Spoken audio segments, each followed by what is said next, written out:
Legendary Empress Wei Zifu of Yuqi. Emperor Wu of Western Han Dynasty. Wei Zifu's mother was a slave, and the children she gave birth to were also slaves, so naturally Wei Zifu was a woman of very humble origins. However, Wei Zifu was born beautiful and had a slender figure.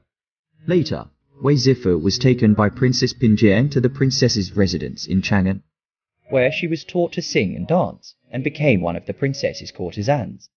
One day, Liu Qi, Emperor Wu of the Han Dynasty, was on his way back to the capital to pay homage to the gods, when he passed by his sister, Princess Pingyang's residence. When the emperor arrived, Princess Pinjiang organized a banquet and offered her hospitality. The emperor drank wine while watching the songs and dances of the princess's kabuki daughters.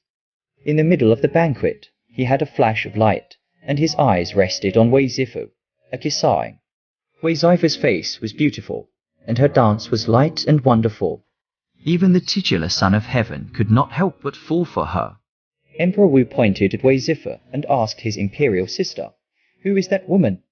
Princess Pinjiang smiled and replied, "Her surname is Wei. Her name is Zifu, a native of Pinjiang." In the middle of the banquet, Emperor Wu got up to change his clothes and came to Shanji Xuan, and Wei Zifu was then honored by Emperor Wu. When Emperor Wu returned to his seat, he was so pleased that he gave Princess Pinjiang 1,000 pounds of gold. At the end of the banquet, Princess Pinjiang presented Wei Zifu to the emperor, who was very happy.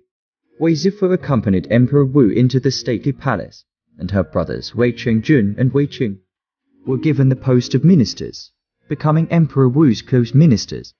In 120 ABC, after giving birth to 3 girls, Wei Zifu finally gave birth to a baby boy, whom Emperor Wu was overjoyed to name Liu Diyu.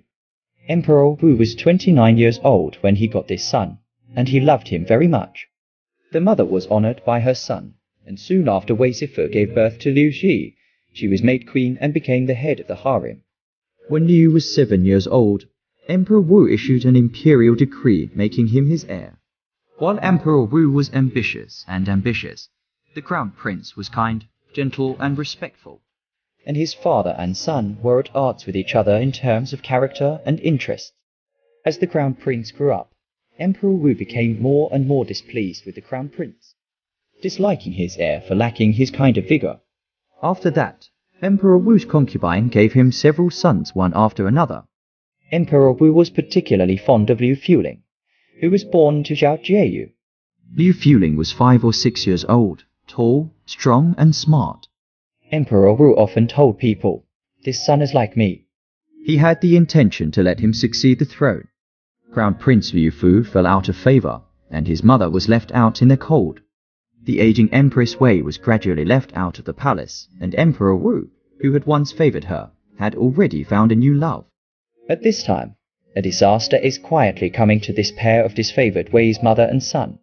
In 89 BXC, Emperor Wu was 68 years old and senile. One day, the Crown Prince Yu Ji accidentally offended the minister Jiang Chong. Jiang Chong was afraid that the Crown Prince would take revenge after Emperor Wu's death and wanted to get rid of the Crown Prince first. So, he said that Emperor Wu was sick because of witchcraft. He also specifically told Emperor Wu, "I see that the palace is filled with the smell of witchcraft." Jiang Chong wanted to introduce the scourge into the palace and then try to lead it to the Crown Prince. Emperor Wu, who was already superstitious, believed it and ordered Jiang Chong to investigate in his harem. Jiang Chong sent his men to dig around in the palace of the Crown Prince. They took the puppet prepared beforehand and insisted that it was dug out from the Crown Prince's palace. The Empress and the Crown Prince were horrified. The Crown Prince rushed to his master Shidi to discuss the countermeasures. Shidi said, "Jiang Chong, traitor, threatened that the puppet was dug out of the prince's palace. You have a mouth to defend. In my opinion, why not arrest Jiang Chong by imperial decree to investigate his conspiracy?" In this situation, the Crown Prince had no way out. He decided to take the risk. He sent someone to tell his mother Wei's. Wei's also felt that this is the only way. Told all the officials Jiang Chong rebellion. The Crown Prince commanded the arrest of Jiang Chong and other people. The Crown Prince ordered to kill Jiang Chong because Jiang Chong was killed ill. Jiang Chong false accusations of no one to prove. So the Crown Prince's wrongdoing cannot be clarified. and the Crown Prince also fell into a murder to silence the charges. The prince had no choice but to raise an army to rebel.